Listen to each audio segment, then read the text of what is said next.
আসসালামু আলাইকুম, সকল উপরে শান্তি বর্ষিত হোক। মোবাইল ফোন সার্ভিসিং শিখবেন আর প্র্যাকটিক্যাল করবেন না, তা হবে না। সার্ভিসিং পেশা স্বাবলম্বী হতে হলে তাহলে ব্যবহারিকের কোনো বিকল্প নাই।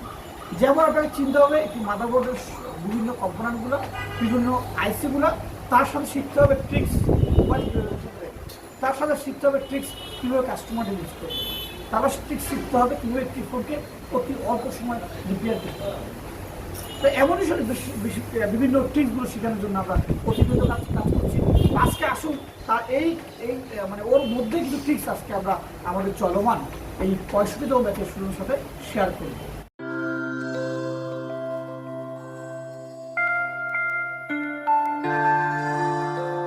আমাদের চেনার প্রয়োজন আছে কিনা যে পাওয়ার আছে কীরকম হয়? হ্যাঁ, আমাদের চেনার প্রয়োজন আছে কিনা? আবার বর্তমান সমস্যা হয় যে ফোনগুলো আসছে, যে এমআই, অপ্পো, হুয়াই, ভিভো যে ফোনগুলো চলছে, এই ফোনগুলোর পাওয়ার আইসি দেখতে কেমন বা কীভাবে আমরা চিনবো সহজে পাওয়ার আইসি, সেটা দরকার আছে না? এরপরে একটা বোর্ডের মধ্যে কয়টা পাওয়ার আইসি লাগে তা জানার দরকার আছে না? দুইটা হলে কোনটা কোন পাওয়ার আইসি কোথায় লাগা হয়েছে সেটা জানার দরকার আছে না? আছে কি না? এরপর নেটওয়ার্কের যে আইসি লাগানো আছে, কয়টা আইসি লাগানো আছে সেটা দরকার আছে না? এবং কোন ডিপার্টমেন্টে কোন আইসি লাগানো আছে, 2G, 3G, 4G বা RF, সেটা দরকার আছে কি না? এই আইসিগুলো চেনার জন্য আমি কিছু সহজ ট্রিক্স আজকে আমরা দেখাবো। চলুন তাহলে এবার আমরা শুরু করছি। এই যে কি দিয়ে, এই আইসিটা দিয়ে। কেমন? এটা কি আইসি? কেন? 1, 2, 3, 4টা অলরেডি বুস্ট কয়েল, 4টি বুস্ট কয়েল আছে। ওকে, তাহলে এই আইসিটির নাম হচ্ছে PMI 8940। কি? PMI 8940, like PMI 8940। মাদারবোর্ডে দুই রকম আইসি থাকে। কয় রকম পাওয়ার আইসি? পাওয়ার আইসি হয় দুই রকম, PM আর PMI। ওকে, PM যদি PMI যদি 8940 হয় তাহলে PMI হবে 8953। কী হবে? PMI যদি 8940 হয় কী হবে? PM কী হবে? এবার এই 40 জায়গায় 52 হয়। ওকে, আবার এই 40 জায়গায় 37 হয়, বিভিন্ন সিরিয়াল আছে। আবার এই 53 জায়গায় 660 হয়। ওকে, আর যদি এখানে 660 যদি PM হয় তাহলে এখানে হবে PMI হবে 660L।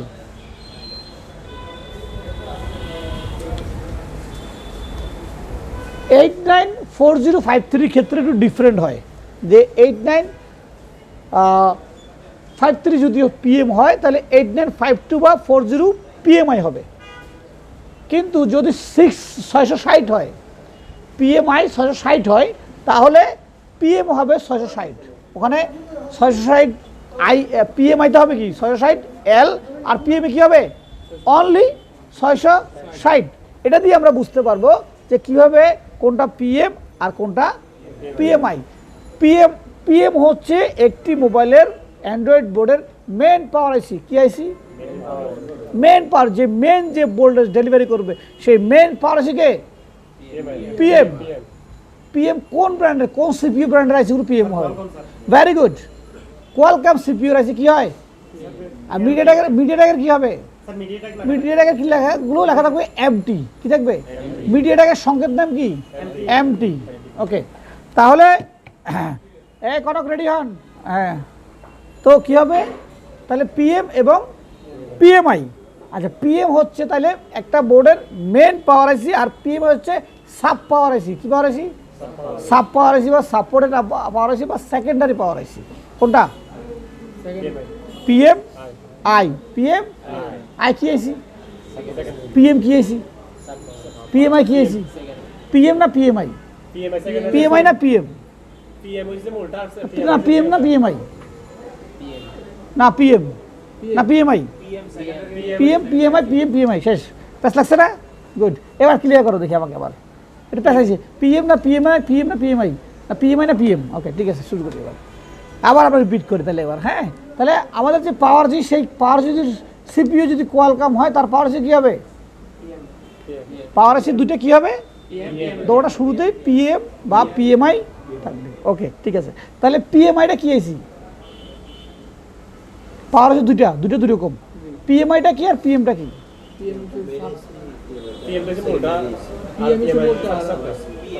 তুমি বলো, ইমরান বলো। হ্যাঁ তুমি বলো। হ্যাঁ সাব কোনটা? পিএমআই সাব আর পিএম মেইন। তুমি বলো, আরে বলো। হ্যাঁ আমার বাজারে তো ভালো লাগে একটু পেঁচা জায়গা আর কি। পিএমআই পেঁচা গেছে আসলে। বিষয় হচ্ছে কাজ করার সময় পেঁচালে চলবে না। কাজ করার সময় একটা নির্দিষ্ট একটি ফোকাসে পয়েন্টে নির্দিষ্ট যেটা চিনতে হবে। ওকে গেল এই বিষয়। তাহলে সাব পাওয়ার হয়েছি পিএমআই মেন পিএমআইসি। ওকে আমাদের বেশিরভাগ সময় যেই কাজ মানে বোর্ডের যেই সেকশনগুলো থাকে যেমন রিঙ্গের সেকশনের কাজগুলো বিভিন্ন পাওয়ার লাইনগুলো অধিকাংশ সময় পিএম থেকে যায়। আর আমাদের মধ্যে লাইট জ্বলে, লাইটের কানেকশনগুলো 80% ক্ষেত্রে কে দেয়? পিএমআই দেয়। কে দেয়? তার একটা ডেমো দেখি। এই যে আমরা পাওয়ার এসি দেখছি, তারপরে কয়েল পাইছি আমরা, এর পাশে কোথাও ডায়োড আছে? আছে ডায়োড আছে। তার মানে কি আমাদের লাইট ডিপার্টমেন্ট কোথায়? এর মধ্যে। ওকে এর পাশে একটা বড় ধরনের একটা ক্যাপাসিটর থাকবে। এই লাইটের যে ক্যাপাসিটর সাপোর্টের যে ক্যাপাসিটর থাকে, এই ক্যাপাসিটরটি 50 ভোল্ট পর্যন্ত কভার করতে পারে। কত ভোল্ট?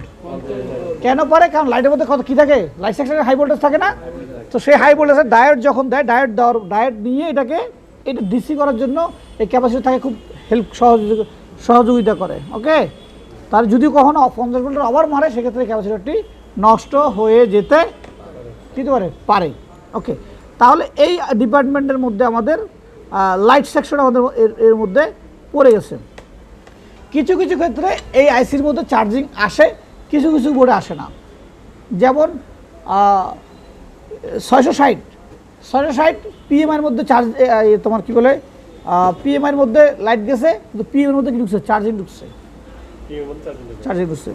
এইটার মধ্যে আবার এই বোর্ডটার মধ্যে কিন্তু আবার এটার মধ্যে কিন্তু লাইটও এখানে, চার্জিংও এখানে। এখন কীভাবে বুঝবো যে কোনটার মধ্যে কোন ডিপার্টমেন্ট ঢুকে? তাই না? এটা বোঝার জন্য তোমার এক ডায়াগ্রাম লাগবে। ডায়াগ্রামের যেই আইসি যে ডাটা শিট, এই আইসি ডাটা শিটগুলো চিনতে হবে। যদি আমরা আইসি ডাটা শিট চিনি তাহলে আমরা এই জিনিসগুলো বুঝতে পারবো। ঠিক আছে? ওকে এরপর পিএমআই থেকে আমরা এবার পিএমে চলে যাই। এই যে পিএম, এটা হচ্ছে পিএমআই থেকে পিএমআই ডিপার্টমেন্টে কয়েল আরও বেশি থাকবে। কি থাকবে? যেমন পিএমআইতে আমরা দেখেছিলাম কয়েল কয়টা? চারটা, কিন্তু চারটা বুস্ট কয়েল, কিন্তু এখানে চারটা মূল, এটার কয়েল নয়। এটার মূলত পাওয়ার এসির সাথে সাপোর্টেড কয়েল দুইটা। কয়টা? দুইটা। আর দুইটা কিসের? একটা হচ্ছে লাইটের কয়েল, যেহেতু ডায়োড আছে, ডায়োডের পাশে একটা কয়েল থাকবে না, লাইটের কয়েল। আরেকটাকে বলা হচ্ছে বিপিএস কয়েল, যে কয়েল পাওয়ার এসি থেকে ভোল্টেজটা নিয়ে একাধিক জায়গায় ভোল্টেজটা কী করেছে? সাপ্লাই বা ডেলিভারি করেছে। সেটা হচ্ছে কি? BPS coil. ওকে তো এখানে তাহলে কয়েল পেলাম কয়টা? কয়টা কয়েল ছিঁড়ে দিব আমি? কয়টা পাইছি আমরা? বেসিক ফাউন্ডেশন সব কিছু শিখাবো না এখানে আমরা। হ্যাঁ দুইটা কথা। তাহলে কয়েল 60টার মধ্যে পাইছি কয়টা আমরা? দুইটা। তাহলে পিএমআই কয়েল পাইছে কয়টা? তাহলে দুইটা। ওকে এবার অপোজিটে সেম পিএম কয়টা দেখি? একটা, দুইটা, তিনটা, চারটা, পাঁচটা, ছয়টা, 7টা। কয়টা কয়েল? পিএমএ কয়টা? তাহলে পিএম আমাদের কয়েল দিচ্ছে 60টা। প্রতিটা কয়েল এখানে কয়েল। এগুলো কিছু জায়গায় বুস্ট কয়েল থাকে, আর কিছু কয়েলটা হচ্ছে বাক কয়েল। কি কয়েল? বাক কয়েল। কয়েল দুই ধরনের, তাই না? বুস্ট অ্যান্ড বাক। ওকে যাই হোক, তাহলে আমরা চিনলাম পাওয়ার এসি। এবং পাওয়ার এসির ভিতরে ভাবে একটা, দুইটা, তিনটা বিভিন্ন ক্যাপাসিটি ঘেরাও করা থাকবে। ক্যাপাসিটার পাশে দুইটা রেজিস্টার থাকতে পারে, ছোট বড় বিভিন্ন ধরনের কি থাকবে? ক্যাপাসিটার থাকবে। বিষয়টা ক্লিয়ার? তো যারা আমাদেরকে দেখছেন, আমাদের এই 65তম ব্যাচের ছেলেদের জন্য দোয়া করবেন। তারা বিভিন্ন আশা ভরসা করে আমাদের বিশ্বাস মোবাইল ট্রেনিং ইনস্টিটিউটে আসছে। আমাদের আগামী 6 তারিখ থেকে এই বেসিক লেভেলের ট্রেনিংয়ের জন্য শুরু হবে আমাদের 66তম ব্যাচ। এতগুলো ব্যাচ আমরা সফলতার সাথে শেষ করছি। আমরা নিজেদেরকে যেমন ডে বাই ডে ডেভেলপ করছি, চেষ্টা করছি যারা শিখতে আসছে এদেরকেও ডেভেলপ করার জন্য, তাদেরকে নিয়ে আলোকিত একটি সমাজ গড়ার জন্য। আমাদের দেশ যেভাবে এগোচ্ছে সেই ক্ষেত্রে কারিগরি শিক্ষার কোনো বিকল্প নাই। যারা মোবাইল ফোন সার্ভিসিং শিখে স্বাবলম্বী হতে চান তাদের জন্য রয়েছে আমাদের কাছে মানে অফুরন্ত সুযোগ বলা যেতে পারে, কারণ আমরা একটা জায়গায় বসে ট্রেনিংও করাচ্ছি, আইসি লেভেল ট্রেনিং করাচ্ছি, বেসিক করাচ্ছি, নিজেরা আপ টু ডেট কাজ করছি। সো আমাদের সাপোর্ট দেওয়ার যে দুটো সার্ভিসিং পয়েন্ট রয়েছে, এগুলোর কারণেই আসলে আমাদের স্বাবলম্বী হওয়ার সংখ্যা সবচেয়ে বেশি। ভালো থাকবেন, সুস্থ থাকবেন, দেখা হবে আরও একবার। আসসালামু আলাইকুম।